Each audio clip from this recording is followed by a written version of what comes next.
माँ बाप हुए और तुम्हारे भी माँ बाप हुए। अब जरा तवज्जो रखना, कुरान की आयत बिस्मिल्लाहिर्रहमानिर्रहीम, या अय्युहल्लज़ीना आमनू कू अनफुसकुम व अहलीकुम नारा। अल्लाह फरमाता है, ए ईमान वालों। ईमान वाले कौन है? हम और आप। बोलो है कि नहीं? किससे कहता अल्लाह ताला? हमसे और आपसे। गैर ईमान वालों से नहीं कह रहा। किससे कह रहा अल्लाह ताला? ए ईमान वालों, अपने आप को और अपने घर वालों को जहन्नम की आग से बचाओ। किससे बचाओ? बोलो। अब बचा रहे हैं। अब जरा देखना, तवज्जो रखना। अल्लाह ने बेटा दिया या बेटी दी, बचपन से इतना बिगाड़ दिया, इतना बिगाड़ दिया, इतना बिगाड़ दिया, इतना बिगाड़ दिया। 10, 12, 15 साल के हो गए। हजरत, हमारे समाज में इस वक्त 15 साल के बच्चे नशे के आदी हो। यहां का मुझे इतना मालूम नहीं, लेकिन आप हिंदुस्तान को देखिए, इसमें चर्स सिगरेट में रख रख के भंग उड़ा रहे और शक्ल पे 2:30 बज रहे हैं। कमर में इसकी जान नहीं, हाथ पांवों में ताकत नहीं, बियर के नाम पे शराब पी रहा है। और इस अब्बा को कैसे नींद आ रही है? अब्बा को बड़ी आराम। और सुनो, लड़के तो लड़के, अब्बा और अम्मा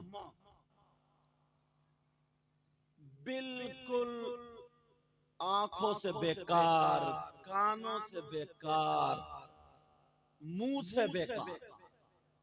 जवान जवान बच्चियां जो 15 साल, 16 साल, 18 साल की बच्चियां आज ऐसी गलियों में घूमी फिर रही हैं।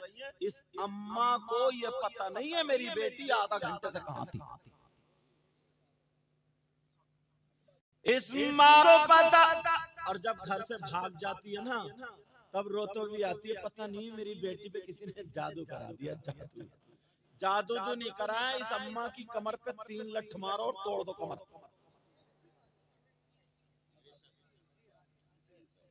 पहले इस माँ को देखो, माँ को। ये सारी चीजें मगर तुमने कभी गौर किया ये है क्यों? ये है क्यों? ये आया कहां से? एक बात कहूंगा ना, आप कहेंगे हजरत इतना ओपन बोल रहे हैं, कैसी बात कर रहे हैं, लेकिन सच्ची सच्ची कह के जाऊंगा। तुम्हारे रामपुर दोराए को ले लो या कहीं और को ले लो, 17, 18, 20 साल की बच्चियां जितनी भी जवान है, सब पे मोबाइल और सबकी सेटिंग और चैटिंग सब। अब्बा अंधा है, अम्मा अंधी है, जानबूझ के बावले बनते रहो तो बनते रहो, सबको पता है। जानबूझ के अगर बावले बनते रहो तो बनते रहो। इस माँ से पूछो, ये हमारी बेटी जीने की आड़ में खड़े होके कभी कपड़े इधर को फेंके, कभी इधर को फेंके, और आधा घंटा 1 घंटा इठला के मोबाइल पे किससे बात कर रही है? ये अम्मा पागल है क्या? इस अम्मा को पता नहीं है मेरी बेटी किससे बात कर रही है? कौन सा ऐसा रिश्तेदार है इसका? चलो अब्बा कहीं मुरादाबाद या काम करने चला गया, ये अम्मा क्या पागल है क्या? मगर पागल की बात कर रहा, शादीशुदा कई बच्चों की अम्मा हो गई, जवान बेटी, बूढ़ी बुड़खल्लो, बूढ़ी घोड़ी, नई लगाम, मुंह पे उल्टा सीधा लगा, गोंफे लगा के ये भी गिजराती फिर रही है।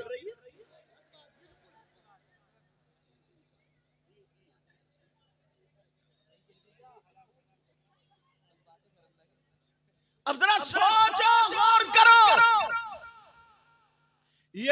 माँ से, यार मेरी समझ में नहीं आता, तू डेंटिंग पेंटिंग करके जो निकली है,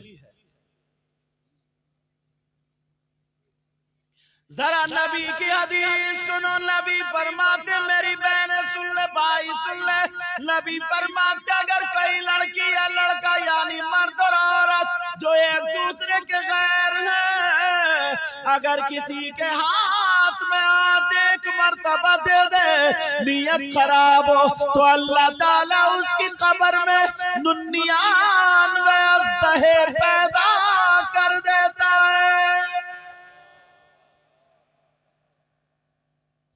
सांप और बिच्छुओं का बिस्तर, ये 2 इंच का बिच्छू अगर काट लेना तो रात भर उई उई करता है। हाँ, रात भर सोता नहीं, डॉक्टर के पास इंजेक्शन लगवाने जाता है या हजरत से पढ़वा के फुकवाता है। और कब्र के बिच्छू के बारे में जानते हो, जो जहन्नम का होगा, नबी फरमाते अगर वो एक मर्तबा डंक मार दे, एक दिन नहीं, एक महीना नहीं, एक साल नहीं, 70,000 साल तक दिन ब दिन उसका जहर ऊपर को चढ़ता चला जाएगा।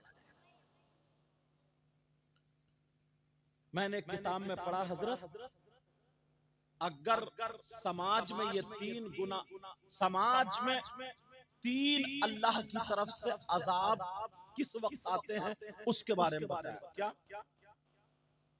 वो कौन कौन से सुनो। नंबर 1, शादीशुदा मर्द और औरतें आपस में नाजायज तरीके पर बातचीत करते हो, मिलते मिलाते हो। अब जुमला थोड़ा वैसा हो रहा है, उसको बदल के बोलना चाह रहा हूं ताकि जो शादीशुदा या गैर शादीशुदा आपस में बेहयाई करते हो, गलत हरकतें करते हो, यानी जिना तक कहानी पहुंच जाती हो, जहां पर जिना आम हो जाता हो और उसको हल्का समझा जाता हो, कहीं कहीं उसको फैशन समझा जाता हो, तो सुनो अल्लाह ताला की तरफ से अज़ाब आता, या तो जमीन फाड़ करके उन लोगों को धंसा देता है, या उन्हें बंदर बना करके पत्थरों की बारिश करता है, या फिर जालिम बादशाह उन पे मुसल्लत कर देता है, जो कदम कदम पे उनको तकलीफें देता रहता है। अब इससे ज्यादा खुल के बोल सकता हूं क्या मैं? जरा समझो, गौर करो यार, हद हो गई है।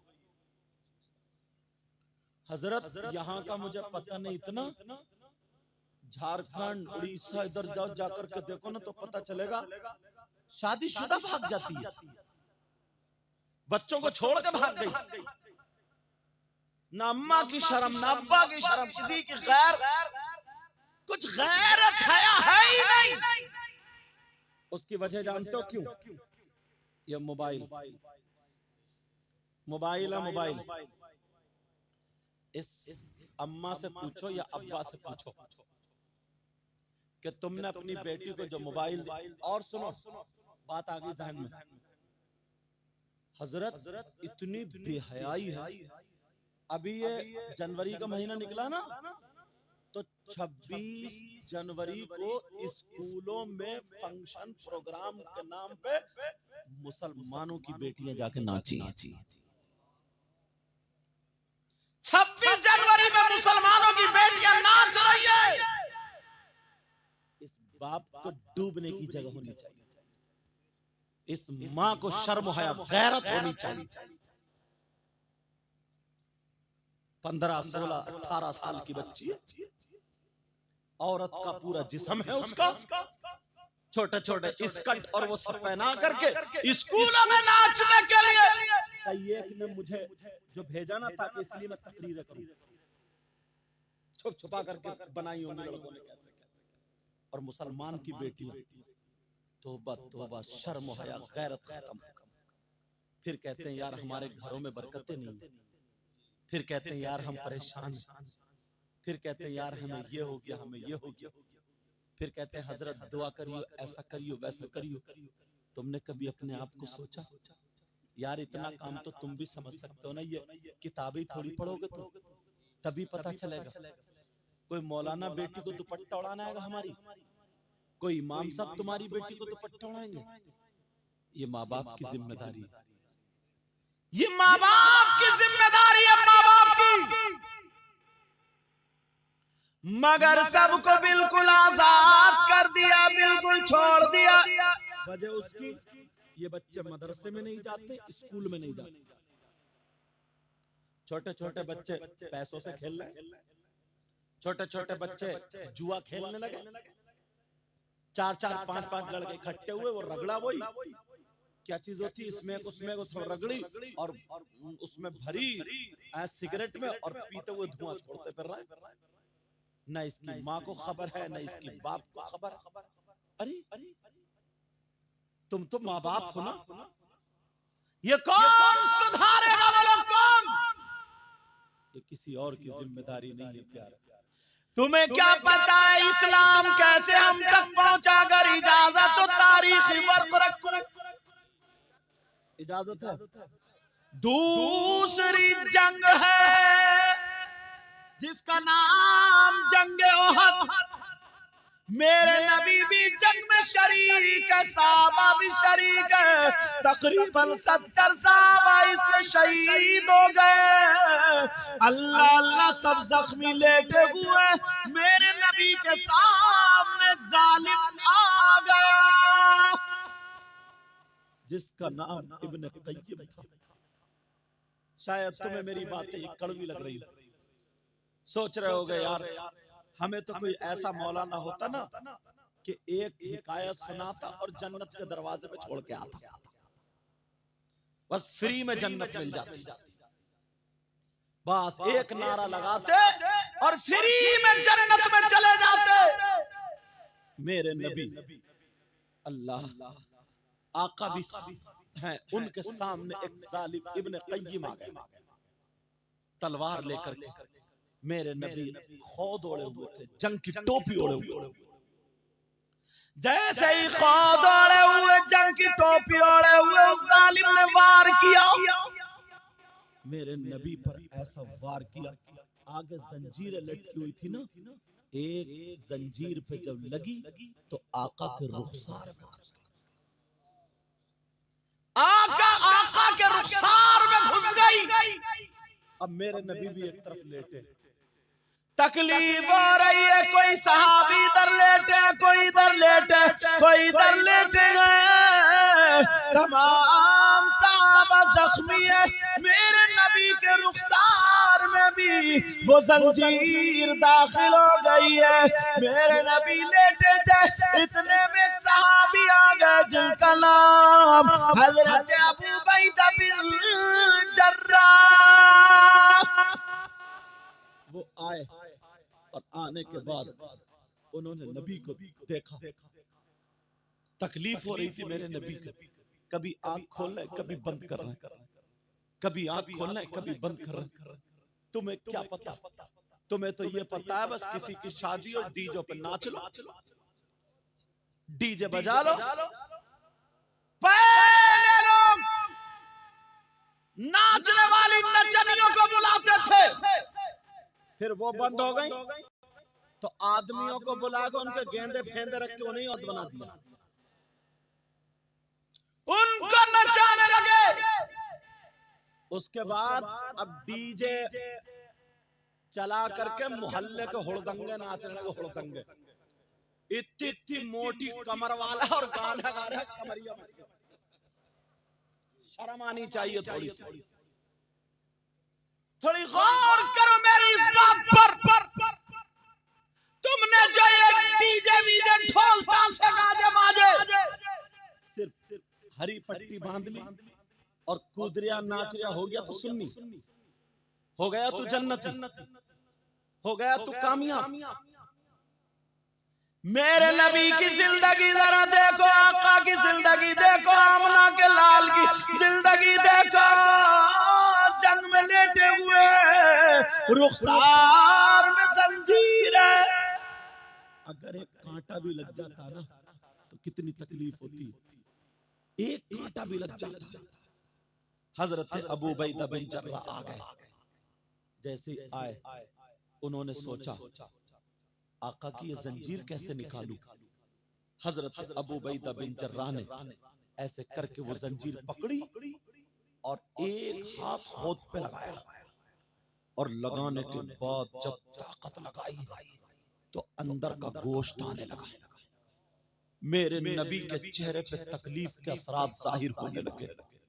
जैसे ही तकलीफ के असरात जाहिर हुए, हजरत अबू उबैदा बिन जर्राह ने अपने हाथ रोक लिए, अपने हाथ छोड़ दिए, अपने हाथ रोक लिए। कहा आका मेरी जान आप पे कुर्बान, मेरे माँ बाप आप पे कुर्बान। आका आपको तकलीफ हो मैं ये हरगिज बर्दाश्त नहीं कर सकता, लेकिन फिर भी तो जंजीर अंदर ही रह जाती है। अल्लाह अब निकाले तो निकाले कैसे। हजरत अबू उबैदा बिन जर्राह अब वो जंजीर को दोबारा पकड़ते हैं। जैसे ही पकड़ने के बाद फिर दोबारा उसको खींचते हैं। इधर खींचना था, फिर आका के चेहरे पे तकलीफ के असरात जाहिर होने लगे। मेरे नबी के चेहरे पे जब तकलीफ के असरात जाहिर हुए, हजरत अबू उबैदा बिन जर्राह ने फिर रोक दिया। जैसे ही हाथों को रोका, अब मेरे नबी कह रहे हैं अबू उबैदा निकालो, अबू उबैदा निकालो, अबू उबैदा निकालो। आका मुझे बहुत दर्द हो रहा है। आका आपके चेहरे को देख करके, तकलीफ को देख करके अबू उबैदा के हाथ आगे नहीं बढ़ रहे हैं। दो रिवायतें आती हैं, एक तो ये है कि अबू उबैदा बिन जर्राह ने अपने आंखों से पट्टी बांधी थी। दूसरी रिवायत ये है हजरत अबू उबैदा बिन जर्राह ने अपनी आंखों को बंद किया था, और बंद करने के बाद उस अपने दांतों से जंजीर पकड़ी जो मेरे आका के रुखसार में लगी हुई थी। अपने दांतों से जंजीर पकड़ते हैं और खोद पर लगाते हैं। जैसे ही खोद पर हाथ लगाए और जंजीर पकड़ के अबू उबैदा बिन जर्राह ने आंखों को बंद करके, और जब झटका मारा था अबू उबैदा बिन जर्राह ने, जब जंजीर निकाली तो जंजीर तो निकल गई मगर दांत भी टूट जाते हैं।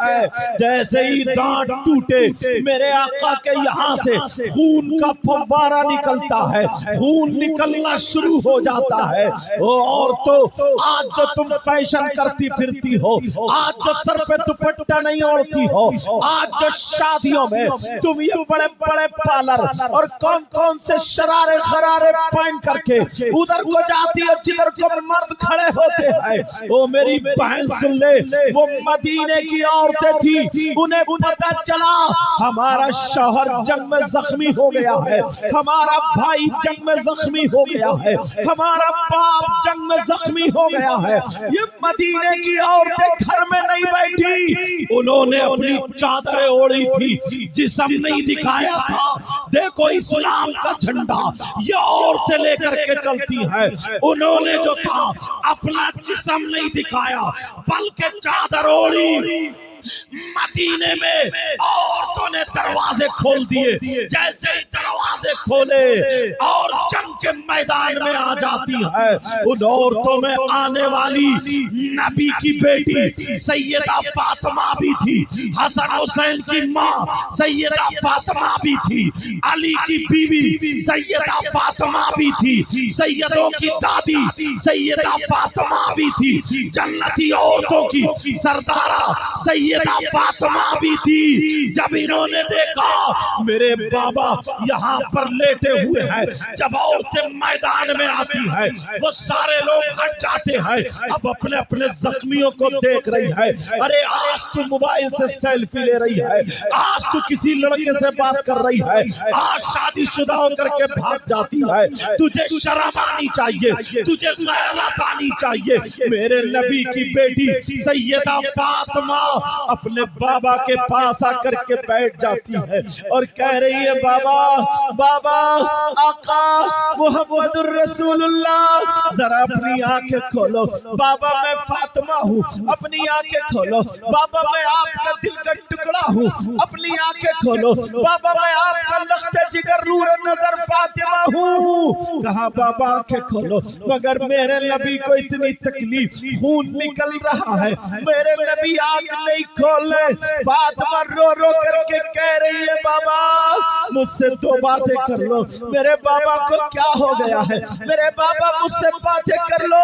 अरे सैयदा ने अपना कपड़ा लिया, पानी में भिगोया और भिगो करके मेरे नबी के यहाँ पर लगा है।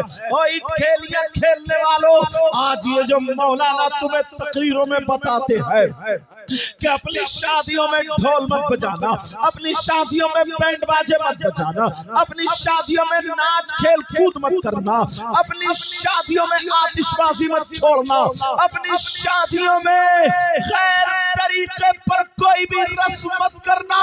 ये जो बता रहे हैं इनकी कोई तुमसे दुश्मनी नहीं है, इन्हें मालूम है कि नबी ने कितनी तकलीफें बर्दाश्त की है तो इस्लाम हम तक पहुंचा है, सहाबा ने कितनी कुर्बानियां दी है तो इस्लाम हम तक पहुंचा है। मेरे नबी लेटे हैं, फातिमा कह रही है बाबा बाबा अपना चेहरा मेरी तरफ करो बाबा, थोड़ी सी आंखें खोलो बाबा, मैं फातिमा हूँ आपकी बेटी, बाबा दरवाजा खोलो, आंखें खोलो, मगर मेरे नबी आंख नहीं खोले। अल्लाह अल्लाह, अब फातिमा कपड़ा भिगो करके यहाँ लगा करके खून रोक रही है, अपने अब्बा का खून रोक रही है, नबी उठ नहीं रहे हैं। अब सैयदा फातिमा का दिल कांप जाता है क्योंकि बेटी है, लाडली बेटी है, सैयदा फातिमा का दिल लरसने लगता है। फातिमा कहती है अल्लाह ये कौम कैसे जन्नत में जाएगी जो अपने नबी को तकलीफ देती है, ऐ अल्लाह ये कौम कैसे सुधरेगी जो अपने नबी को, जो तेरे महबूब को तकलीफ देती है। जब इतना 3 मरतबा कहा, मेरे नबी उठ के बैठ गए, कहा बेटी ना तुम मेरी बेटी हो, कहा बेटी बेटी ऐसे जुमला मत बोलना। अब नबी दुआ कर रहे हैं मौला मेरी बेटी के जुमलों को महफूज कर लेना, कहा मौला मेरी बेटी के जुमलों को महफूज कर लेना, इसने मेरी मोहब्बत में कह दिया है। कहा बेटी फातिमा तुम नहीं जानती हो, मैं देख रहा हूँ ये आज जब मुझ पे पत्थर बरसाना चाहते हैं, आज जब मुझको मारना चाहते हैं, जो कत्ल करना चाहते हैं, एक दिन वो होगा। बेटी फातिमा इनकी नस्लों में ऐसे पैदा होंगे, ऐसे पैदा होंगे जो इस्लाम का झंडा बुलंद करेंगे, जो इस्लाम का झंडा लेकर के जाएंगे। प्यारो मेरे नबी उठ के बैठ जाते हैं। अब जरा देखो नबी को कितनी तकलीफ हुई है, ऐसे इस्लाम हम तक पहुंचा है। आज ये छोटे छोटे बच्चे जुआ खेलने लगे हैं, बड़े बड़े आदमी सट्टा खेलने लगे हैं, बड़े बड़े आदमी जुआ खेलने लगे हैं। मैं तुमसे पूछता हूँ, फिर हजरत अली का नाम लेते हो, शराबे पीते हो, मौलाए कायनात हजरत अली का नाम लेते हो। कुरान पाक की आयत करीमा है, वयसअलूनका अनिल खम्रि वल मैसिर कुल फीहिमा इस्मुन कबीर। दूसरे सिपारे की आयत है कुरान शरीफ में, घर जाकर के देख लेना, घर जाकर के उठा के देख लेना। इसकी शान नुज़ूल में हजरत अली का वाक़या लिखा है। हजरत अली फरमाते हैं अगर कहीं पे तालाब हो और उस तालाब में पानी हो और उस पानी में शराब के चंद कतरे डाल दिए जाएं, मेरे अली फरमाते हैं उस पानी में शराब के चंद कतरे डाल दिए जाएं और वो पानी जमीन पे खुशक हो जाए, तो हजरत अली फरमाते हैं अब उस जमीन पर घास उगाए और उस घास को अली की बकरियां खा ले, अली की बकरियां चर ले, तो अली वो है कि उन बकरियों का दूध भी नहीं पिएगा। अरे तू कैसा अली का वफादार गुलाम बनना चाहता है, तू कैसा हुसैन पाक का गुलाम है, तू कैसे हो सकता है शराब पी करके ढोल बजा बजाने वाला, शराब पी करके घरों में नाचने वाला, शराब पी करके शादियों में डांस करने वाला, शराब पी करके गालियां बकने वाला, शराब पी करके मोहल्लों में घूमने वाला, शराब पी करके तू अपने आप को तुर्रमगिरी दिखाने वाला। और हद तो ये है कहीं कहीं मजार शरीफ पे भी वो मोटे मोटे कंठे पहनने वाले बाबा, वो गले में वो बड़ी बड़ी मोटी मोटी मोती पहनने वाले बाबा ऊपर से सुल्फा पी रहा है, ऊपर से चर्च पी रहा है, सुल्फे पे सुल्फा उड़ा रहा है और कहता हक अली हक अली हक अली। खुदा की कसम वो कब्र में जाएगा तो इसकी इतनी पिटाई होगी, इतनी पिटाई होगी, मेरे अली उससे हरगिज़ खुश नहीं हो सकते हैं। और सुनो, मुहर्रम का महीना आता है, तुम ढोल बजाते हो, मुहर्रम का महीना आता है, शराबें पीते हो, मुहर्रम का महीना आता है, किसी की मोटरसाइकिल का शीशा तोड़ दिया, किसी की लाइटें फोड़ दी, किसी के घर में गोबर फेंक दिया, यहाँ तक के और चलो 10 मुहर्रम को करबला शरीफ जाते हो या नहीं जाते हो? बोलो 10 मुहर्रम को करबला शरीफ में क्या होता है, हमारे यहाँ पर क्या होता है, हमारे यहाँ पे मेला लगता है। मगर जरा सुनो, तुम्हें तुम्हारी तारीख बुला दी गई है। 10 मुहर्रम को क्या हुआ था? करबला में नबी के शहजादे, नबी के नवासे इमाम हुसैन शहीद हुए। 3 दिन के भूखे प्यासे लेटे हुए थे। इमाम हुसैन के भांजे मोहम्मद शहीद हुए लेटे थे। अरे यही तक नहीं, हुसैन पाक के बेटे शहीद हुए लेटे थे, भतीजे शहीद हुए लेटे थे। भैया हजरत अब्बास के कटे हुए बाजू शहीद हुए लेटे थे। सैयद सादियों के खेमे में आग लगा दी गई थी। 3 दिन के भूखे प्यासे थे। करबला में उनकी आंखों में आंसू थे, उन पे जुल्म ढाए जा रहे थे, मगर वो सब्र कर दामन थामे हुए थे, दुनिया को पैगाम दे रहे थे। हम अपने बच्चे दे सकते हैं मगर दीन नहीं दे सकते हैं, हम अपनी जाने दे सकते हैं मगर इस्लाम नहीं दे सकते हैं। वहां पे 10 मुहर्रम को ये हुआ था और तुम्हारे यहाँ 10 मुहर्रम को क्या हो रहा है? तुम्हारे यहाँ करबला में हलवे पराठे की दुकानें लगी हैं, तुम्हारे यहाँ करबला में जलेबी टूट रही है, तुम्हारे यहाँ करबला में लड्डू ऐलान होकर के बिक रहे हैं, तुम्हारे यहाँ करबला में झूले लगे हुए हैं, तुम्हारे यहाँ करबला में फुकनों की दुकानें लगी हुई है, तुम्हारे यहाँ करबला में कुश्ती हो रही है, तुम्हारे यहाँ करबला में बिसात खाने की दुकानें। इस मुसलमान को पता ही नहीं है, छोटे छोटे बच्चों को कांधे पे बिठा करके करबला लेके जाता है, वहां से फुकने ला रहा, खिलौने ला रहा, गुड़ियां ला रहा है। और हाथ तो ये है इन मुसलमानों की जवान जवान बेटियां करबला शरीफ को जा रही है। मैं पूछना चाहता हूँ, ये बेटियां करबला को क्यों जा रही है? जरा बताओ, करबला क्यों जा रही है? फैशन करके, लाली लगा के, क्रीम पाउडर लेके, मोबाइल हाथ में है और करबला को जा रही है। बिसात खाने की दुकान में वहां पे क्रीम पाउडर खरीदे जा रहे हैं और लफंगे 10-20 लड़के, लफंगे लड़के वो औरतों के मेले में टकराते फिर रहे हैं, औरतों के मेले में घूम रहे हैं। इन्हें शर्म आनी चाहिए।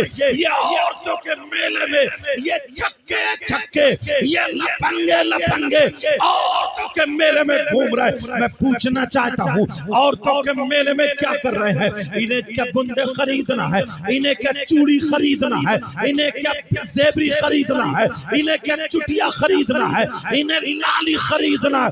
नहीं नहीं, मैं बताता हूँ ये औरतों के मेले में क्यों घूम रहा, ये इसलिए घूम रहा है वहाँ औरतें हैं। जब मैं इसमें जाऊंगा तो किसी के कोनी लग जाएगी, किसी से मेरा जिस्म टकरा जाएगा, किसी से मेरी आंखें टकरा जाएंगी, कोई मुस्कुरा जाएगी, किसी के फोन नंबर मिल जाएंगे, किसी के जिस्म पे मेरा हाथ चला जाएगा। ये समझ रहा मेरी मेहनत पूरी है। किसी से टकरा जाऊंगा, किसी का चेहरा देखने जाऊंगा।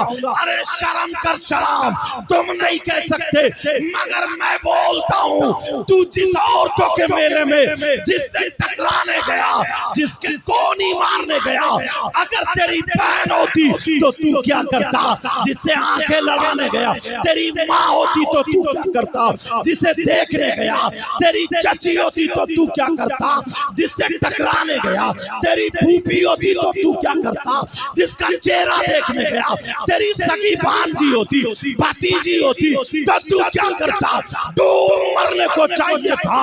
अरे तू तो मुसलमान है, अगर तू पक्का सच्चा नबी का गुलाम बनना चाहता है तो आज के जलसे में यहाँ पे तौबा करनी होगी और तुझे ऐसा बनना होगा। मैं बताता हूँ नबी का गुलाम कौन होता है। नबी का गुलाम वो है अगर खाए तो उसके खाने की अदा बोले नबी नबी, अगर पिए तो उसके पीने की अदा बोले नबी नबी, उसके चलने की अदा बोले नबी नबी, उसके सोने की अदा बोले नबी नबी, उसके पहनने ओढ़ने की अदा बोले नबी नबी। जिस रास्ते से निकल जाए अपने नहीं गैर कहे, कहे वाह, जब नबी का गुलाम ऐसा है तो फिर नबियों का इमाम।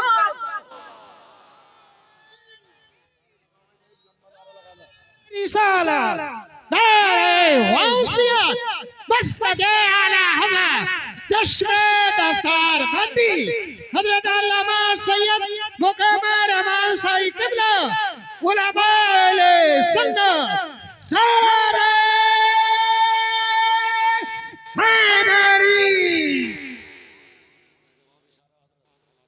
तुम्हें मालूम है, जानते हो आज हालात कैसे हैं। हजरत माइक पे बोलने की बातें नहीं होती मगर फिर भी बोल जाता हूँ। आज दिल कटता है, आंखें कटती है। नौजवानों तुमसे बड़ी उम्मीदें हैं हमारी। बेटा बातें मत करो थोड़ी देर, तुमसे बड़ी उम्मीदें वाबस्ता है। तुम्हें मालूम है उस जगह का नाम लेना नहीं चाहता हूँ।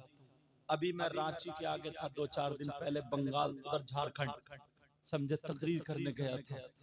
वहां की 3-4 लड़कियां गैर मुस्लिम लड़कों के साथ लखनऊ में पकड़ी गई। समझे वहां की इधर की गैर मुस्लिम लड़कियां मुसलमानों के लड़कों के साथ में पकड़ी गई। तुमने जो अपनी बेटी को आज मोबाइल दे दिया ना, समाज में आग लग रही है। आग, सही बता रहा हूँ, समाज में आग लग रही है। कितनी मुसलमान बच्चियां गैर मुस्लिमों के साथ, कितनी गैर मुस्लिम बच्चियां मुसलमानों के साथ। तुम क्या समझते हो इस्लाम इसकी इजाजत देता है? हरगिज नहीं देता प्यारे। इज्जत इज्जत होती है। जैसे अपनी बहन बेटी की इज्जत करते हो वैसे ही अगर गैर मुस्लिम की बच्ची है उसकी भी वैसे ही इज्जत करना। नबी का गुलाम वो नहीं होता है कि अपनी बहन बेटी की इज्जत बचाए दूसरे की लूटे। नबी का गुलाम वो नहीं होता है। नबी का गुलाम वो होता है जब चले तो नजरें नीचे करके चले, जब चले तो नजरें झुका करके चले। मैं तुमसे पूछना चाहता हूँ, तुम 3 रोटी खाते हो तो कम से कम 1.5 की अकल रखो प्यारे। कितने बाप ऐसे होंगे जिनकी बेटियों पे, जवान बेटियों पे मोबाइल होगा। अब मुझे बताओ, तुम्हारे यहाँ शादी होती होगी, अगर 50 बच्चियां होंगी, सही बता रहा हूँ सुन लेना मेरी ये बातें, अगर 50 बच्चियां होंगी तो एक बच्ची के भी सर पे दुपट्टा नहीं होगा, उसके सीने पे दुपट्टा नहीं होगा, दुपट्टा इधर आकर पड़ा होगा। अरे तू कैसा बाप है, अपनी जवान बेटी का जिस्म देख रहा है? तू कैसा भाई है, अपनी सगी जवान बहन का जिस्म देख रहा है? तू कैसा चचा है, अपनी भतीजी का जिस्म देख रहा है? तू कैसा मामू है, अपनी भांजी का जिस्म देख रहा है? पहले लोगों से पूछो, पुराने लोगों से पूछो, अगर इनमें कोई पुराना हो, इनकी बहन इनके सामने संभल के खड़ी नहीं होती थी। छोटा भाई बड़े भाई के सराहने नहीं बैठता था। बीबी शौहर के सामने गूंगी हो जाती थी। और आज तो हालात ये है, शौहर गया काम करने, ये मोबाइल लेकर के दूसरों से बातें करने निकल गई। कई बच्चे हैं, शौहर किसी का दिल्ली चला गया और ये मोटरसाइकिलों पे घूम रही है, ये होटलों पे जा रही है। बहुत अंदर की बात बता रहा हूँ, हो सकता तुम्हें बुरी लगे, लेकिन प्यारो सुन लेना, आज दुख हमें ही होता है। अरे तू कैसी है, तुझे शर्म आनी चाहिए। कितनी बेगैरत, कितनी बेगैरत औरत है जिसके कई कई बच्चे हैं, उस शौहर का खा रही है, उसके साथ में धोखा कर रही है, दगा कर रही है, और यहाँ तक के जब पता चल जाता है ना तो मौका देख करके भाग जाती है। और कितने मर्द भी ऐसे हैं, मर्द, इन्हें तो शर्म आनी चाहिए कि बीवी घर में जवान है, दूसरी औरतों के पास जाते हैं। तुम्हें शर्म आनी चाहिए। तुम्हारे घर में बच्चे हैं, तुम्हारे घर में बीवी है, वो बेचारी तुम्हारा इंतजार कर रही है। मेरा शौहर आता होगा, खाना खाना है, पानी पीना है, कपड़े लाना है। शौहर को तू बीवी को इतना मारता है, इतना पीटता है, अरे तुझे खबर भी है, और दूसरों की बीवियों के साथ में तू गुलछर्रे उड़ा रहा है। जरा तूने नबी की हदीस नहीं सुनी है। ओ लोगों सुनो, अब ऐसी हदीस सुनाने जा रहा हूं कि तुम्हारा कलेजा मुंह को आ जाएगा। ये हदीस जरा तवज्जो से सुन लेना। ये हदीस किन लोगों के लिए है? ये हदीस उन लोगों के लिए है जिनकी जवान बेटियां हैं, बगैर दुपट्टों के घूम रही हैं, जिनकी जवान बेटियां हैं फैशनीले कपड़े पहन करके आवारा घूम रही हैं, जिनकी जवान बेटियां हैं मोबाइलों पे चैटिंग कर रही हैं, मोबाइलों पे बातें कर रही हैं, जिनकी जवान बेटियां हैं गैर लड़कों से मिल रही हैं। ये उनके लिए है। वो शौहर जो अपनी बीवी को तमाशा बनाए पड़ा है, ये उनके लिए है। जरा सुनो, नबी फरमाते हैं, आका फरमाते हैं, मेरे नबी का बयान है, 3 लोग मेरी उम्मत में ऐसे हैं जो हरगिज़ जन्नत में नहीं जा सकते। मेरे नबी फरमाते हैं, मेरी उम्मत में 3 लोग ऐसे हैं जो हरगिज़ जन्नत में नहीं जा सकते। अरे कौन कौन है जो जन्नत में नहीं जा सकते? एक तो माँ बाप का नाफरमान है, वो जन्नत में नहीं जा सकता। दूसरा कौन नहीं जा सकता? सुनो, दूसरा दय्यूस जन्नत में नहीं जा सकता। अरे दय्यूस कौन है? दय्यूस वो माँ बाप है जिसकी बेटियां आवारा घूम रही हो, जिसकी बेटियां गैर लड़कों से मोबाइल पे बातें कर रही हो, वो माँ बाप दय्यूस है, दय्यूस है। और नबी फरमाते हैं दय्यूस जन्नत में नहीं जा सकता। और नबी जिसे मना कर दे तो कोई पीर उसे जन्नत में नहीं ले जा सकता। अगर नबी मना फरमा दे, कोई मौलाना जन्नत में नहीं ले जा सकता। अगर नबी मना फरमा दे तो उसकी नमाजें जन्नत में नहीं ले जा सकती, उसके रोजे जन्नत में नहीं ले जा सकते। नबी मना फरमा दे तो कोई माई का लाल उसे जन्नत में नहीं ले जा सकता। और जिसकी बेटियां आवारा घूम रही है वो हरगिज़ जन्नत में नहीं। ये नबी का फैसला है। बेटा माइक को संभालो, थोड़ा माइक को थोड़ा बढ़ाओ। ये नबी का फैसला है आज। मगर वजह क्या बताऊं? अब्बा है, अब्बा सबसे पहले तो ये अब्बा ही पिटने का है। माफ करना, बात थोड़ी कर रही। अरे तू कैसा पागल इंसान है? कौन सा ऐसा रिश्तेदार है जो मोबाइल पर बात करने को बेटी के लिए दे दिया? इसका कौन सा कारोबार चल रहा है? ट्रक चल रहा है, बसें चल रही हैं, फैक्ट्री कारखाना क्या चल रहा है? क्यों दिया बेटी को मोबाइल? अगर मोबाइल नहीं देता क्या पूरा खानदान भूखा मर जाता? पूरा खानदान खत्म। आज जो ईसाइयों का तरीका घर में, यहूदियों का तरीका घर में, ये सारे तरीके इसी मोबाइल के जरिए। जो लड़की रामपुर दोराहा से निकल के कभी बाहर नहीं गई, उसके पास बंबई का फैशन कहां से है बोलो? उसके बाल कहां से कटे? तू तो भैया है ना भैया, तू तो कम से कम अपनी बहन के सर पे आंचल रख देता। मगर भैया तो इतना बड़ा नचकैया है, भैया का पता ही नहीं चलता है इधर का या उधर का, बीच का है, बीच का। बाज बाज तो बिल्कुल छक्का लगता, छक्का। न दाढ़ी न मूछ, ऐसा लगता जैसे उबला हुआ आलू।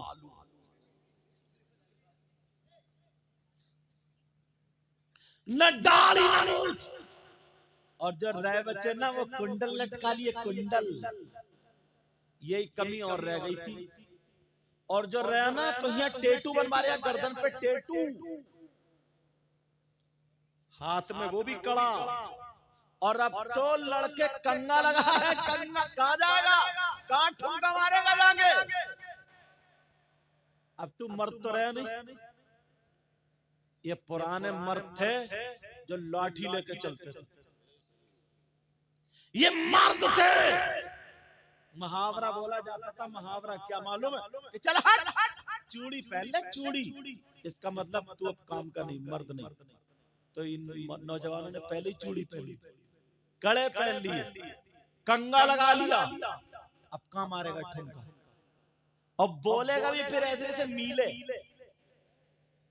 बोलेगा भी ऐसे जैसे बीच के बालों की कटिंग लहरा रहा लहरा, और अपने आप मतलब गालों में गड्ढे, आंखें तैरा रही हैं, चेहरा जैसे खून निचड़ा हुआ सफेद चिट्टा, कूलों पे गोश्त नहीं, पैंट गिरी जा रही है, और अंदर से नेकर बिल्कुल काला सड़ा हुआ, ग्रीस लगा हुआ, जूते उतार दे मोजों में से ऐसी आ रही जैसे लेटरीन की, और भी उससे बुरी। मगर उसका अब जा रहा तेरी मेरी बहन बेटियों को तकने, और इससे पूछो कौन है, क्या देखो ना बाल जैसे गधा चरिया गधा, और इतना आगे बढ़ गया है लड़की इतनी का। पहले बालों में कट लगवाया, अब लगवा रहे अब भौं में कट, भौं में, गर्दन में और लगवा ले तो 4 कट। जरा सोचो, मर्द का मर्द, जब भैया ऐसा होगा तो ये छक्का भैया बहन के सर पे आंचल रखेगा। बोलो यार, मुझे एक बात याद आ गई। हजरत इमाम हुसैन पाक की बहन है जिनका नाम सैयदा जैनब है। एक दिन ना सैयदा जैनब की तबीयत नासाज हो गई। क्या हो गई बोलो, तबीयत खराब हो गई। अब जब तबीयत खराब हुई, शौहर ने दवा ला दी, लेकिन तबीयत ठीक नहीं हुई। तो शौहर बोले जैनब चलो, चादर ओढ़ लो, पर्दे से मेरे साथ चलो, हकीम हालात देखेगा और दवा जो चॉइस जो चाहेगा वो दे देगा, इंशाल्लाह ठीक हो जाएगी। सैयदा जैनब बोली नहीं मेरे सरताज, मैं गैर मर्द के साथ सामने नहीं जाऊंगी, मैं नहीं जाऊंगी। कहा जैनब तुम अकेली थोड़ी जा रही हो, मैं शौहर हूं ना, मेरे साथ जा रही हो, बगैर पर्दे के थोड़ी जा रही हो, पर्दे से जा रही हो, चादर ओढ़ के जा रही हो। इस्लाम तो इतनी इजाजत देता है, इस्लाम इजाजत देता है। तो बहन ने क्या जवाब दिया था सुनो। बहन बोली, यानी सैयदा जैनब बोली मेरे सरताज आपकी बात ठीक है, इस्लाम इजाजत देता है, मगर क्या करूं, मजबूरी यह है कि मैं बहन हुसैन की हूं,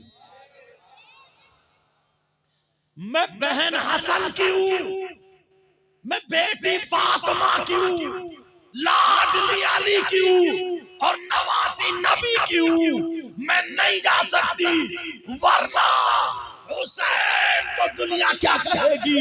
अरे तुम्हारी बहन तुम्हें देख के क्यों नहीं कहती है, इसलिए उसे मालूम है परसों मेरा भाई डीजे पे नाच रहा था, छक्का बना हुआ था और डीजो पे कूले मटका रहा था, इसलिए पता है मेरा भाई तो खुद नच गया।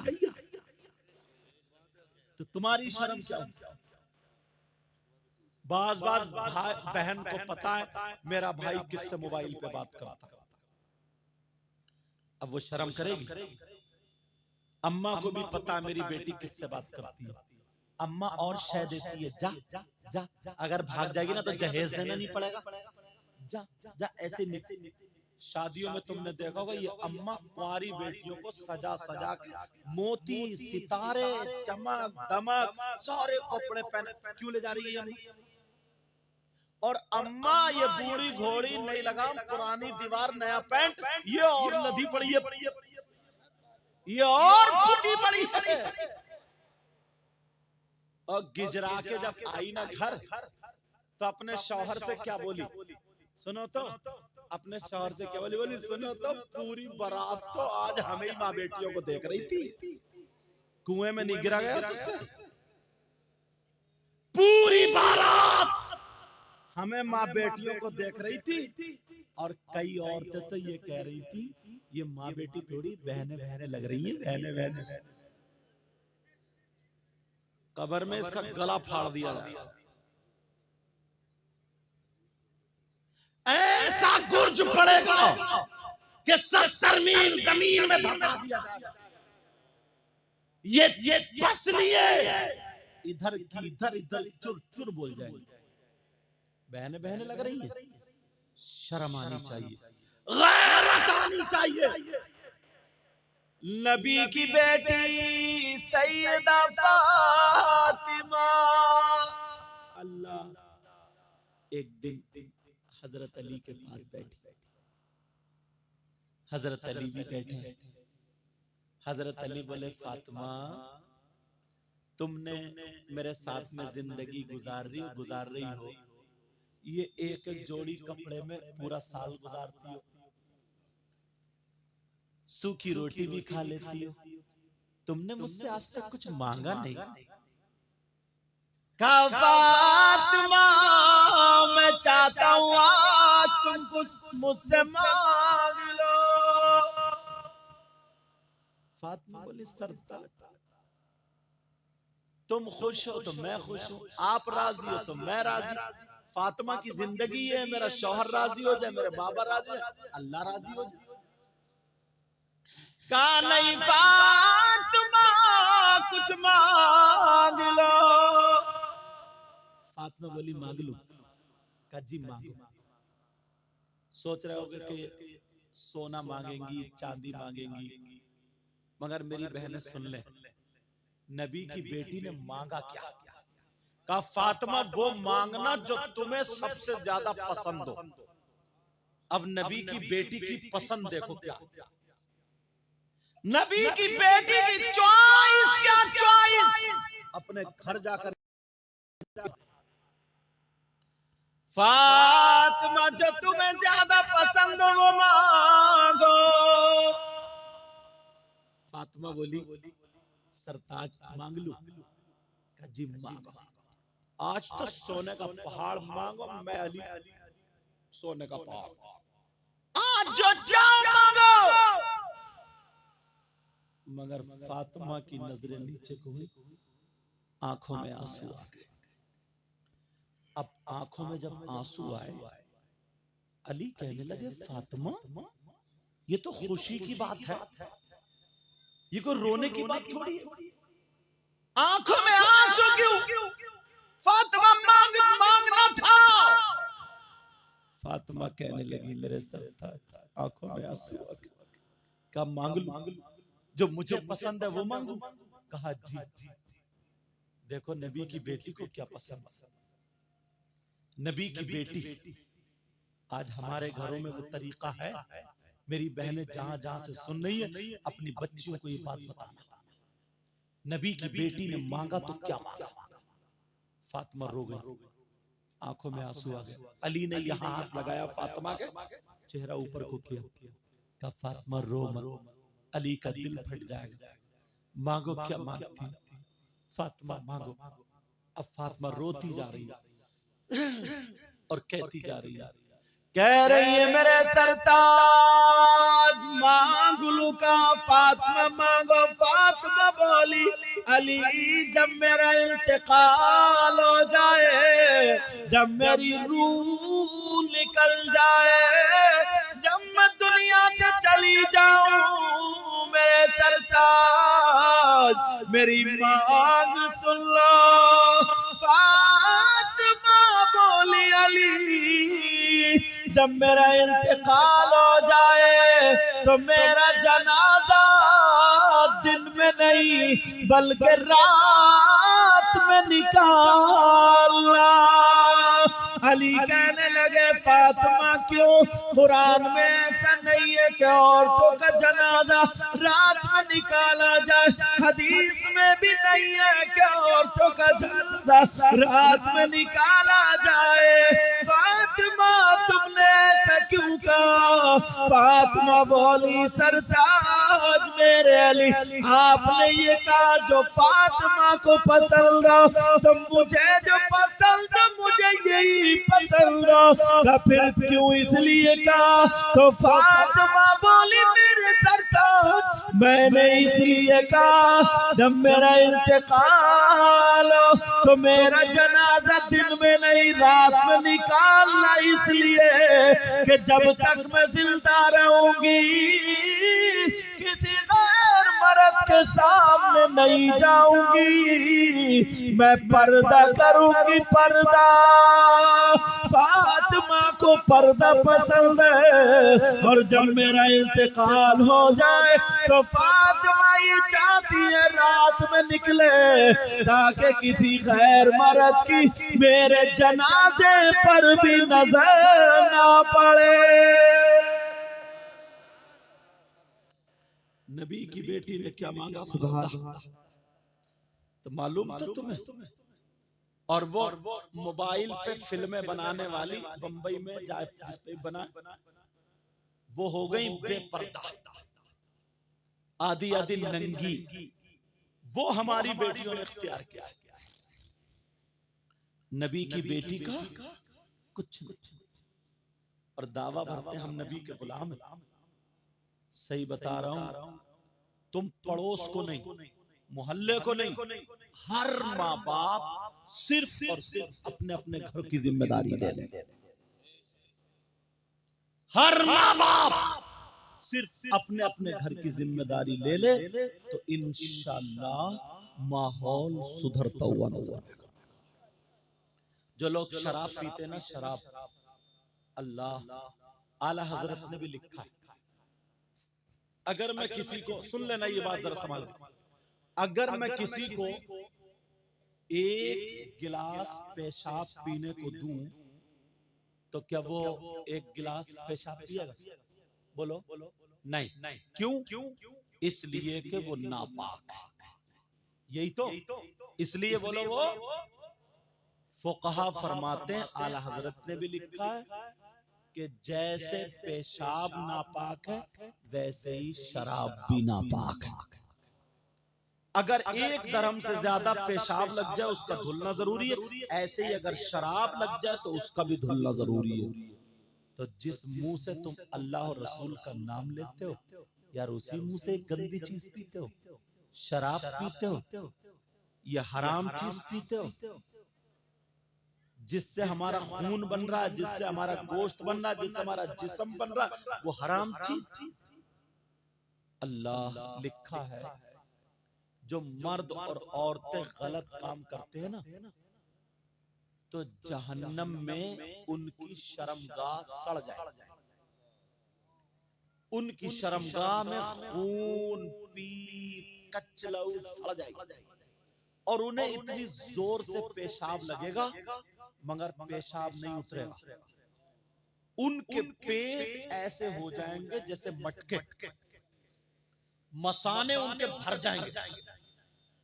क्यों? पेशाब भर जाएगा, पेशाब नहीं उतरेगा। अब वो चीखेंगे, चिल्लाएंगे, पेशाब पेशाब पेशाब।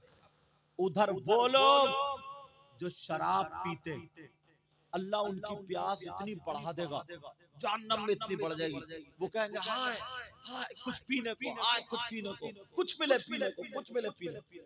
तो मालूम है ये जो शराबी है ना, शराबी, अब अल्लाह के हुक्म से उन लोगों को जिनके पेट बड़े हो गए थे, शर्मगाह उनकी सड़ गई थी, उनका पेशाब उतरेगा। तो पेशाब जब उतरेगा, शर्मगाह सड़ गई है, तो खून पीप कचलऊ गंदा मैल और पेशाब, ये सारी चीजें और जहन्नम की काली आग, ये सारी चीजें मिल करके एक गड्ढे में, हौज में जमा हो जाएंगी, और ये शराबी जब तड़पेंगे शराब के लिए तो इनको वो गंदा मैल और पेशाब पिलाया जाएगा। अल्लाह मेरी तौबा। बोलो आज के बाद कोई शराब पिएगा? पिए? हाथ उठाओ सब लोग, हाथ उठा के तौबा करो, हाथ उठा के, जो पीता हो या ना पीता हो उठाओ हाथ। बोलो या अल्लाह, आज के बाद हराम चीज से दूर रहेंगे और नमाजों की पाबंदी करेंगे और तमाम बुराइयों से बचते रहेंगे। सही बताऊं? तुम दो दो एक एक करके ना, तवज्जो रखो मेरी तरफ, दो दो एक एक करके अगर ऐसे ही संभलते रहे तो इंशाअल्लाह एक दिन वो होगा कि हम और आप कामयाब हो जाओ। बोलो इंशाअल्लाह। नमाजों की पाबंदी होगी।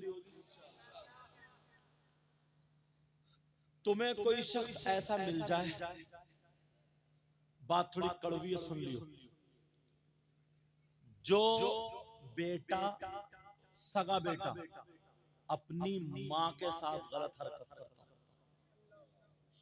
कितना नीच होगा, कितना बुरा होगा, कितना जलील होगा। उससे खराब कोई हो सकता है जो सगा बेटा अपनी मां के साथ जिना करता, जिस मां ने 9 महीने पेट में रखा, जिस मां ने दूध पिलाया। है कोई ऐसा?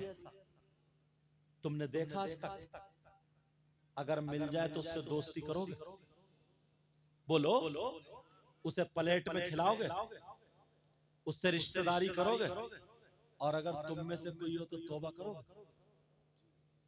अब मैं हदीस सुनाने के लिए जा रहा हूं। कौन है वो? आज के दौर में 10% हो गए हैं। मर सकता है मगर मां के साथ गलत हरकत नहीं कर सकता। वो कौन है? सुनो, नबी फरमाते हैं सूद और ब्याज। नाम सुना होगा तुमने, सूद और ब्याज। आका फरमाते हैं जो इसका गुनाह होता है उस गुनाह के 70 दर्जात। कितने बोलो? 70 दर्जे। इतना बड़ा, इतना बड़ा, इतना बड़ा, इतना बड़ा, 70 दर्जात। एक बड़ा वाला, फिर उससे छोटा, फिर उससे छोटा, फिर उससे छोटा, फिर 70वां सबसे छोटा। दूसरी हदीस में 73 दर्जों का जिक्र है। 70 दर्जों में सुनो, सबसे छोटा वाला दर्जा जो है उसका गुनाह और पाप ऐसा है जैसे सगे बेटे का मां के साथ जिना। कोई सूद का रुपया खाएगा? कोई ब्याज का रुपया खाएगा? 10,000 दे दिए, 12 लिए, कमेटी डाल दी, कोई 1 लाख रुपए इकट्ठे करे, कोई 90 पे उठा रहा, कोई 80 पे उठा रहा, बाकी जो बच रहे बट रहा। ये नाजायज और हराम।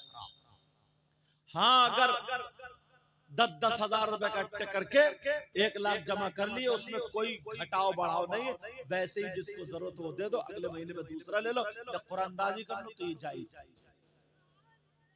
समझ में आ रही बात? नबी फरमाते। अच्छा, नबी की बात गलत हो सकती है क्या? एक एक हदीस आखिरी दर्जे की सुना रहा हूं।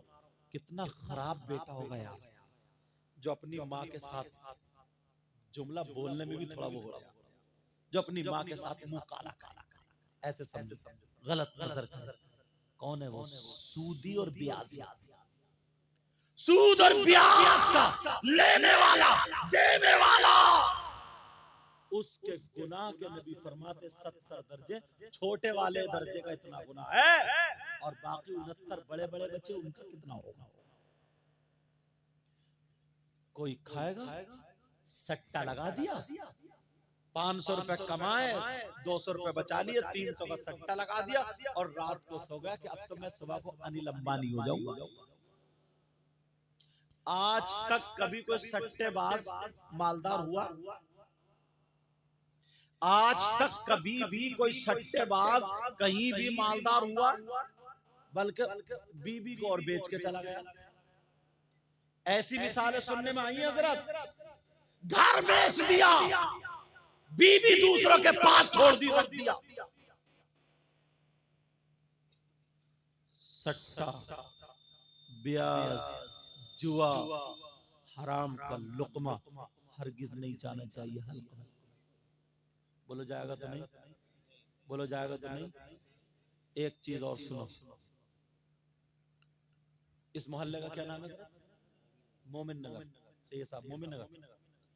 इस मोमिन नगर में कोई ऐसा है जिसके भाई का इंतकाल हो जाए, उसका भाई मर जाए और वो अपने मरे हुए भाई का गोश्त नोच के खाता हो?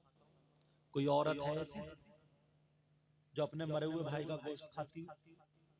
तुम्हारे मोमिन नगर में अगर कोई अपने मरे हुए भाई का, मुर्दा भाई का गोश्त खाए, उससे रिश्तेदारी करोगे, दोस्ती करोगे, साथ में रहोगे, दस्तरखान पे खिलाओगे? हाँ ना तो बोलो। और अगर तुम हो तो तौबा करोगे? बोलो, तौबा करोगे? मेरी बात भी गलत हो सकती है, इनकी भी गलत हो सकती है, तुम्हारी भी गलत हो सकती है, अल्लाह का कलाम गलत हो सकता है, कुरान शरीफ गलत हो सकता है। जालिकल किताबुल ला रैब फीह, ये वो कलाम है जिसमें शक की गुंजाइश तक नहीं। अब कुरान की आयत से साबित कर दूं कौन है वो, चेहरे दिखा दूं कौन है जो अपने मरे हुए भाई का गोश्त खाते हैं, बता दूं? सोचोगे यार ये मौलाना कैसे बुला ले, ये तो सारी पोल खोले दे रहे हैं। कुरान है, कुरान, कुरान की आयत पढ़ रहा हूं। बिस्मिल्लाहिर्रहमानिर्रहीम। वला यग़्तब बअदुकुम बअदा अयुहिब्बु अहदुकुम अन यअकुला लहम अखीहि मैतन फकरिहतुमूह। पूछो इनसे, बड़े बड़े अच्छे कारी है, हाफिज है, पूछो हाफिज है नहीं, ये कुरान की आयत, ये कुरान की आयत। इसका तर्जमा घर जाके देख लेना, वरना मैं तर्जमा कर रहा हूं। अल्लाह फरमाता है अगर कोई आपस में एक दूसरे की गीबत करता है, बदी करता है, चुगली करता है, पीठ पीछे बुराई करता है, चौराहे पे बैठा है और तड़पड़ मार दी दो चार बुराइयां, तुम्हारे हमारे मौलाना लोगों में भी ये आदत आ गई थोड़ी, बहुत सारी बुराइयां चौराहों पर। और औरतें, इनके पेट में हसद, कीना, बगावत, इनका चेकअप कराओ ना तो फेफड़े खराब, हसद की वजह से गैस इतना जलती है ना। अगर किसी की लड़की का रिश्ता अच्छा हो जाए तो इसे दौरा पड़ गया। अरे पागल, तुझे क्या, इसकी तबीयत खराब, उसका अकेला बेटा था, उसके यहाँ उसकी बेटी का रिश्ता हो गया, ले ये खाना ही नहीं खा रही है। और ये कुटनी ना कुटनी किसी भी तरकीब से पहुंच जाती है वहां। पहुंची इतनी भोली बन के, सीधी बन, जबकि भोली नहीं है ये, और सीधी बने, सलाम कलाम ना, तो बोली थोड़ा सा पान खाने आई थी। अच्छा पान खाने, तो आग लगाने आई थी। अब बोली थोड़ी पान की कतरिया खिलाओ, पान की कतरिया दे। कितने बच्चे हैं तुम्हारे घर? एक बेटा, दो बेटी। अच्छा, बेटा बड़ा, बड़ी, और सब डिटेल निकाल के आइए पहले ही। कहा बेटा बड़ा, कहाँ रिश्ता हुआ? कहा वो मोमिन नगर में हुआ। अच्छा किस जगह? हाँ वो मस्जिद के पीछे जो घर है 2 मंजिल, कहाँ गोरे रंग की लड़की जो, वो कहाँ? अच्छा, उसको दौरे पड़ते थे तो ठीक हो गई। खत्म, बोले उस पे हवाई असर था, वो ठीक हो गई। चल घराना अच्छा, सारे लोग अच्छे, कर लो रिश्ता, खाक कर लो। तूने रेड़ तो पहले ही मार दी। एक तो वैसे ही लड़के वाले नंगे भिखारी, इंटरनेशनल फकीर। कौन लड़के? पहले गधे बिकते थे, घोड़े बिकते थे, बकरी बिकती थी, बकरे बिकते थे, खच्चर बिकते थे, ऊंट बिकते थे, बैल बिकते थे। अब शादी के मौके पे लड़के बिक रहे हैं, 4-4 लाख रुपए की मंगनी। 3-3 लाख रुपए कुबड़े बुलेट मांग रहा है, कुबड़े।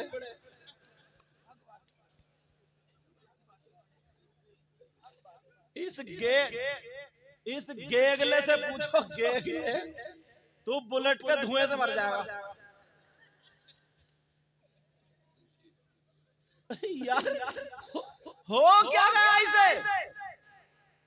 ऐसे चल जा लहरा तो टेढ़ा, ये बुलेट पकड़ेगा ये। देखा है डंडा? कारीगर बेटा बहुत पीटते हो, पढ़ाते हो। ऐसे चल रहा लहराते हुआ, बुलेट लेगा ये। पैजामा समझ ले, बुलेट लेगा ये। जरा सोचो यार इसको। गर्दन नीचे कर लो। थूक यहाँ, बोले वो बुलेट लो, बुलेट। अच्छा तेरी बुलेट ना कब्र में निकलेगी। देख खड़ी है गाड़ी, तेल पड़ता नहीं, 1 साल में बिक गई, क्योंकि तेल पड़ता ही नहीं। 1 लाख रुपए सस्ती बेच, खुद खरीदता तो जाता, फ्री की मिल रही है तो 1.5 लाख 1 लाख सस्ती बेच दी। जाओ, जरा सोचने की बात है, सोचने की। लड़के बिक रहे हैं, भिखारी और अम्मा इतनी बड़ी रिश्वतन हो गई है, रिश्वती हो गई है ये। जब तक इसके कान न चिर जाए ना झुमकियों से, तब तक इसे लड़की पसंद नहीं आती है। और जहां कान चिरे तो बोली लड़की थोड़ी, चांद का टुकड़ा है ये अम्मा। इसके भी कान चीरे जाएंगे कब्र में। एक तो वैसे ही लड़कियों के रिश्ते, और अब तो ना नंबर ही नहीं आता रिश्ते करने का। बेटियों को मोबाइल दे दिया, बेटों को मोबाइल दे दिया, बाजार लगी पड़ी है, जाओ खुद ही जाओ, जो खुद ही जाओ। वो उसे पसंद कर ले, वो उसे पसंद कर ले, कंजड़ी पसंद आ गई, अब चूहे मारने की दवा लिए फिर रहा, अम्मा को धमकी दे रहा, रिश्ता ले जाओ ना खाऊंगा मर जाऊंगा। ये रिश्ते। और जब तक तुम्हारी जेब में दम है ना, तो बर्गर, चाउमीन, मोमोज, समझे, ये सारी चीजें खाती रहेगी। होटलों में खाना, कभी रेलवे स्टेशन पर है, कभी बस स्टैंड पर है, वो भी हुर हुर करता हुआ घुमा रहा। और 3 महीने के बाद जब पैसे खत्म हुए होगा भिखारी, अब झांक रहा है इधर आधर। अब मुफ्ती साहब आ जा रहे हैं, फतवा के तलाक होनी है, चलती नहीं है शादी। नौजवानों तुम्हारे लिए एक बात काम की, ईमानदारी से बताओ, जो लड़की तुमसे कोई मीठी मीठी बातें कर ले या SMS लिख दे, तुम बिक जाते हो, ना अम्मा की मानते, ना अब्बा की मानते, ना भाई की मानते, उनके कहने से रिश्ता नहीं करते हो। एक बात बताओ, जो लड़की अपनी माँ को धोखा दे सकती है, वो तुम्हें धोखा नहीं दे सकती है? जिस माँ ने 9 महीने पेट में रखा, 18 साल पाला, दूध पिला, तुमसे जो मोबाइल पे चैटिंग कर रही है, रात के 2-2 बजे तक बातें करे, तो माँ को धोखा दिया ना उसने। जो लड़की, जो बाप का खून है, उसका लाल खून काला हो गया कमाते कमाते, जो बाप को धोखा दे रही है, वो तुम्हें धोखा नहीं देगी। जो अपने सगे भाई जैसे रिश्ते को ठुकरा सकती है, तुम्हारे साथ भाग सकती है, रह सकती है, ईमानदारी से बताओ, वो तुम्हें धोखा नहीं दे सकती? जो अपनी माँ को धोखा दे सकती है, बाप को धोखा दे सकती है, 1-8 साल में तुम्हें भी चूना लगा देगा। वरना माँ बाप के कहने से नमाज पढ़ने वाली लड़की, भले जहेज मिले या न मिले, मैं जहेज जिसकी बेटी है यार, वो तो देता ही है। कौन नहीं चाहता मैं अपनी बेटी को नहीं दूं? मैं उनकी बात नहीं कर रहा हूं, मैं उनकी बात कर रहा हूं जो मांग रहे हैं और जो रिश्ते छोड़ देते सिर्फ जहेज की बिना पर। ये जाते हैं, ये कारी साहब और ये सारे लोग बाहर जाते हैं कुरान शरीफ सुनाने, तकरीरें करने। इनसे पूछो, कोटा में राजस्थान में एक शख्स ऐसा था जो मेरे पांवों पर रो रहा था, अकेला बेटा था, बीवी ने, बहू ने ना ठोकर मार दी थी। बुड्ढा अगर सोफे पे बैठा तो ले हमारे घर का तो बुड्ढा ही बिगड़ा हुआ, बूढ़े अगर संभल के बैठे, ले बुड्ढे को ही नहीं सुधरा। रोटी नहीं मिल रही थी, कहा हुजूर दुआ कर दे। जब बहुत रोने लगा तो बराबर वाले एक आदमी ने बताया, बोले हजरत ये इनकी सजा। बोला मुंह पे कह रहा हूँ, इनकी सजा का क्यों?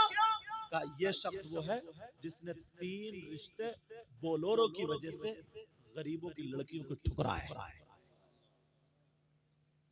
आज इसे ठोकरे मिल रही। बच्चियों को अपनी तुम्हें भी सुधारना, और घर में जहेज मिले या नहीं मिल जाए तो अल्हम्दुलिल्लाह, वरना नमाज पढ़ने वाली बच्ची लाओ, पर्दे से रहने वाली बच्ची लाओ, वो तुम्हारे घर में बुलेट लेके आए या ना आए, मगर सैयदा फातिमा की कनीज बन के जरूर आएगी। वो उनका माहौल और कल्चर लेकर के जरूर आएगी।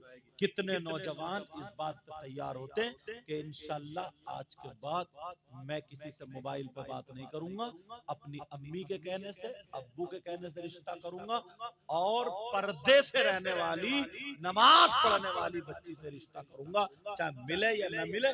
मैं इन उलमा की जिम्मेदारी में कह के जा रहा हूं, इंशाल्लाह इंशाल्लाह कभी तुम भूखे नहीं मर सकते,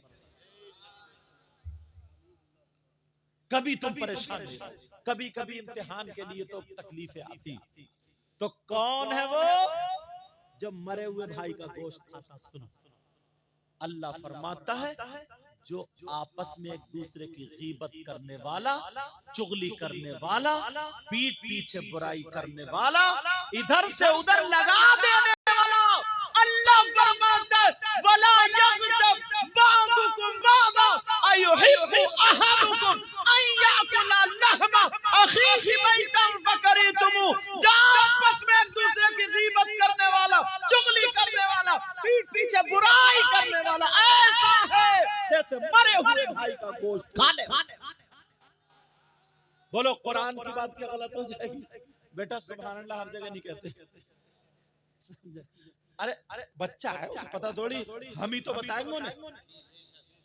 भाई जलसे किस लिए होते हैं? जलसे इसीलिए, तो मैं ऐसी बातें क्यों कर रहा हूं? उसको बात अच्छी लगी, इस अच्छी लगने पे सुभान अल्लाह कह दिया। समझ आ गए बात? हमारे मुक्तदी कभी भी सुभान अल्लाह कह सकते।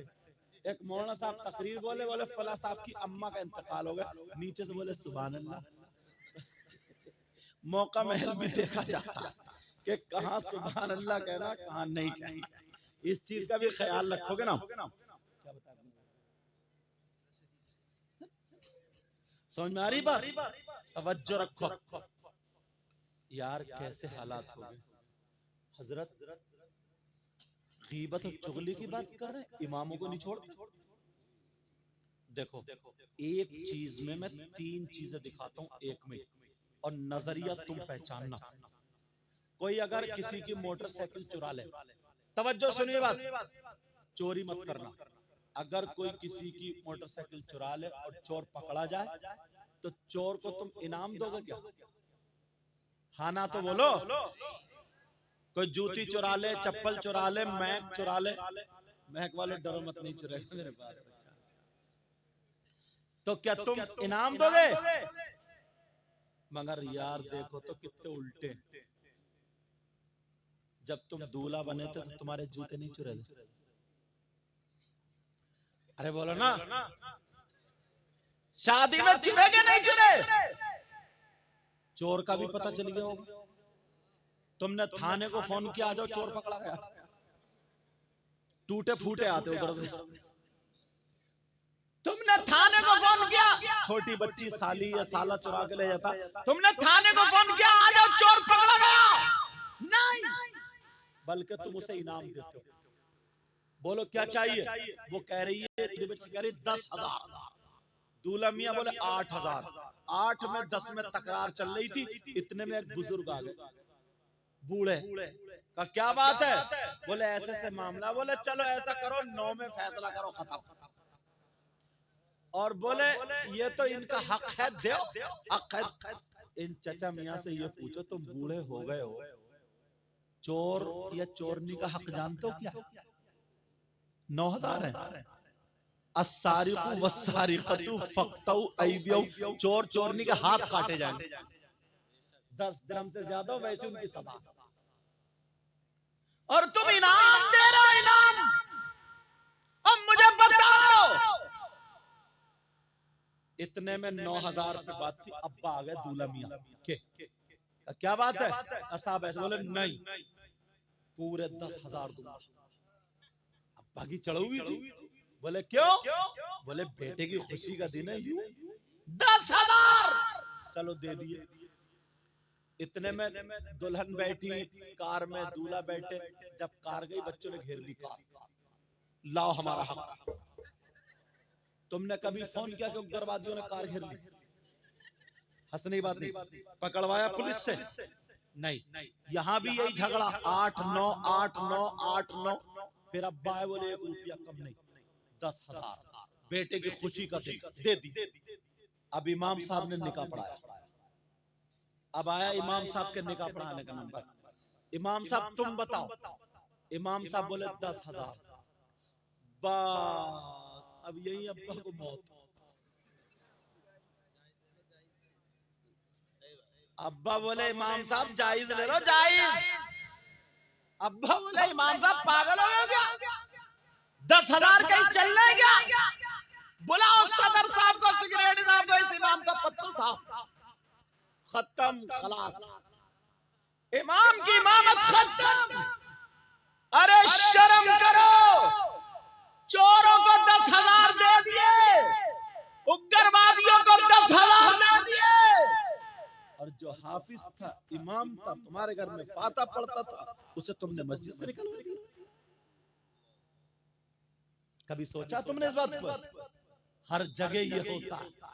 चोरों को देते हुए तुम्हें क्या सवाब मिला? डकैतों को देते हुए क्या सवाब मिला? और इमाम को दे देते सवाब नहीं मिलता क्या? चोरों को देने से बेहतर था 5,000 रुपए सदका कर देते, और नबी फरमाते सदका बलाओं को टालता है, मुसीबतों को खत्म।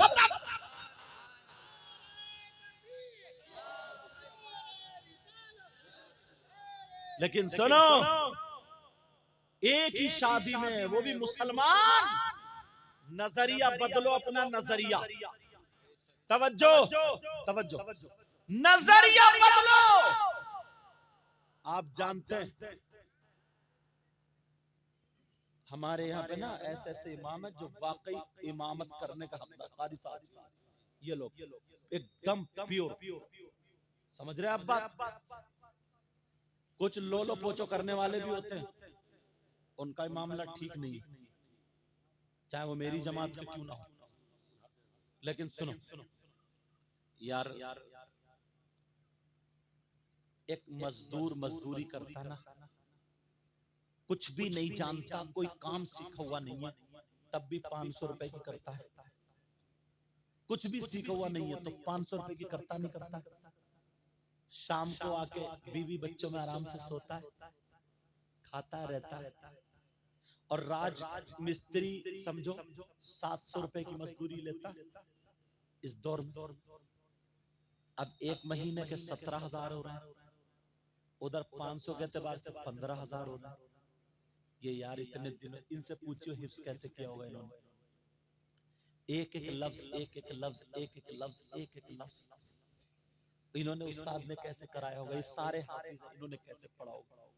यार इन्होंने इतना गुनाह कर लिया है कि तुम मस्जिद में इन्हें 10,000 रुपए की तनख्वाह दोगे। बस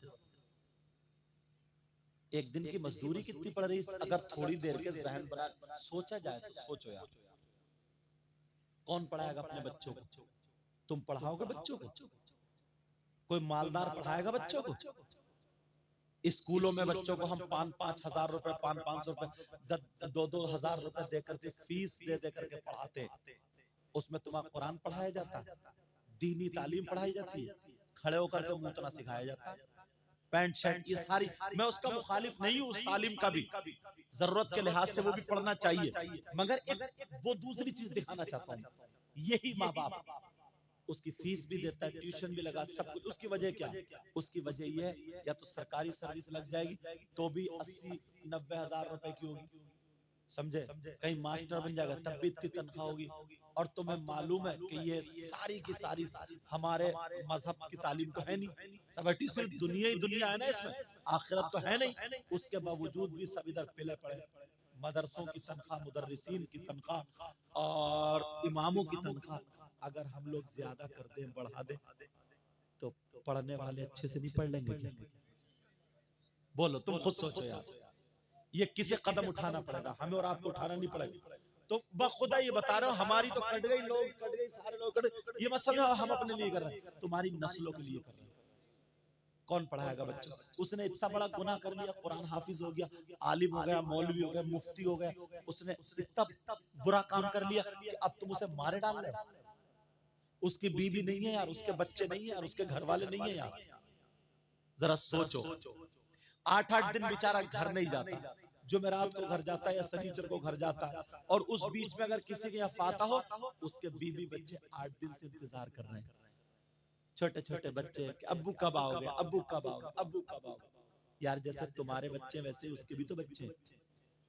उसकी बीवी बेचारी पता नहीं उसकी माँ है नहीं है, पता नहीं सास ससुर है नहीं, अकेली वहां पे रह रही 8 दिन के मेरा शौहर आएगा तो ये खर्चा होगा, ये खर्चा होगा, ये खर्चा होगा, ये होगा। मैं उसका भी तो यार, वो भी तो इंसान है, उसे क्यों इतना मार रहा हूँ? वो भी तो अपना मैके जाना चाहती है अपने शौहर के साथ। क्या एक दिन, और उसमें अगर तुम्हारी फातिहा आ जाए तो बस इमाम साहब को रोक लेते हो, और अगर चला जाए इमाम साहब वैसे तो तुम फिर खुराफाते कर दे, यार ये इमाम ठीक नहीं, छुट्टी बहुत कर लिया भाई, निकालो निकालो निकालो। ऐसा करो, तुम इनके गले में रस्सी बांध कर गले जान से मार डालो। यार जरा सोचने की बात है यार, जब बीवी घर में है यार, वो इंतजार नहीं कर रही होगी। ये भी हो सकता है किसी के बच्चे की तबीयत खराब, समझ रहे, ये भी तो हो सकता है। और तो वो बीवी तसल्ली दे रही, बेटा परसों को तेरा अब्बू आ रहा है, कल को तेरा अब्बू आ रहा है, जुमेरात को अब्बू। और यहाँ मुक्तदी इतना बिगड़ गया, इतना बिगड़ गया, इतना इसके घर की फाता, जबकि इमाम पे ये है ही नहीं, इमाम पे ये नहीं है, ये तो तुम पे है। तुम्हें फाता सीखना चाहिए थी, तुम्हें डंडा फेरना चाहिए था कि तुम्हारे फाता क्यों याद नहीं हुई। कौन पढ़ाएगा बच्चों? दुनिया अपने दीनी तालीम, दुनिया हर धर्म वालों को ऊपर उठाती है, तुम नीचे गिरा रहे। बोलो, मैं तुम्हें तरीका बताऊं, तुम सोच रहे हो कि यार इतनी तनख्वाह कैसे देंगे, मैं तुम्हें आसान सा तरीका बता दूं, और ये राज की बात है, किताब में नहीं मिलेगी। एक दिल से बात बता रहा हूं, चाह रहे हो तुम मालदार होना, चाह रहे हो अच्छे होना, चाह रहे हो, जुमे की नमाज तो पढ़ते ही होगे। हर मस्जिद में कम से कम जुमे में 100 लोग जाते हो, बोलो जाते नहीं जाते? 100 आदमी तो हर जुमे में पहुंच जाते हैं। तुम यार जुमे के दिन 50 रुपए नहीं डाल सकते हो गुल्लक में? 8 दिन में जुमा था, 8 दिन में दीन के खर्च के लिए अल्लाह की राह में 50 रुपए नहीं डाल सकते हो? 50 रुपए का तुम गुटखा खा जाते हो, 50 रुपए की चाय पी जाते हो, 50 रुपए की बीड़ी पी जाते हो, 50 रुपए आखिरत के लिए कुछ नहीं करोगे तुम? आखिरत के लिए कुछ नहीं सोचा तुम? 50 रुपए तुम्हारे बच्चे उड़ा जाते होंगे, 10 ले जाते होंगे, 20 बोले मैं तुम्हारे यहाँ चला जाऊं, अभी बच्चों ने, ये बच्चे इन्होंने इतनी खिदमत की, कभी दूध कभी 50 रुपए खाना इतना बोलो हो जाता नहीं होता इशारे पे? 50 रुपए की अहमियत है। अगर 100 आदमी 50-50 रुपए उसमें डाल दे तो मालूम है कितने हो रहे हैं? 5000। और एक महीने में कितने जुमे होते हैं? 5, 25,000 हो रहा है। तुम्हारे कितने गए महीने? 250 रुपए, तुम्हें पता भी नहीं चला। और 25,000 रुपए इससे ही हो गए, सिर्फ इसी से। ये नहीं कर सकते हो? चलो इमाम की अगर 10,000 रुपए की तनख्वाह मान लो, तो तुम इतने भी नहीं हो के एक तो इमाम से मुसाफा करोगे तो 50 रुपए का जुमे के दिन मुसाफा कर लो, इधर नहीं तो इधर, समझ लो। 50 रुपए का इमाम से, हर आदमी ये कि मैं इमाम के हाथ चूम के जाऊंगा, इमाम से दुआ लेके जाऊंगा, इमाम से हाथ मिला करके जाऊंगा, क्योंकि इसके हाथ कुरान से टच हुए, इसके सीने में कुरान है, इसने नमाज पढ़ाई, हमारा इमाम है। हर जुमे में तुम 50 रुपए मुसाफा करके उसके हाथ चूम के नहीं जा सकते हो। 8 दिन जो तुम्हारे लिए दुआएं करता रहेगा।